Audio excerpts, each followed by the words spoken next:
مراکش کے under 20 fit بال team نے چلی میں منعقدہ فیفا انڈر 20 ورلڈ کپ جیت کر ایک تاریخی اور بے مثال کارنامہ انجام دیا ہے۔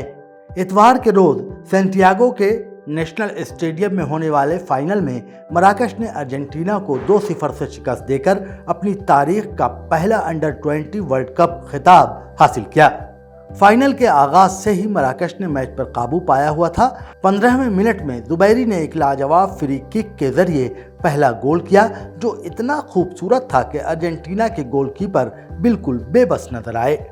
صرف 13 منٹ میں یعنی 28ویں منٹ میں زبیری نے ایک شاندار والی شاٹ کے ذریعے دوسرا گول داغ کر برتری دوگنی کر دی۔ ارجنٹینا نے کئی حملے کیے مگر مراکش کے منظم دفاعی لائن اور ڈبل بلاک حکمت عملی کے سامنے ناکام رہا۔ 83ویں منٹ میں گول کیپر گومز نے سولیٹی کے یقینی گول کوشش کو روک کر اپنی ٹیم کی برتری کو محفوظ کر لیا۔ یہ تاریخی فتح مراکش کے شاندار ٹورنامنٹ ریکارڈ کا نتیجہ ہے، جس میں ٹیم نے اسپین، برازیل، جنوبی کوریا، امریکہ اور فرانس کو شکست دی۔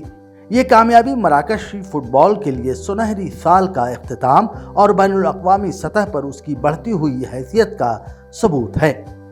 Sports bureau, Deccan media.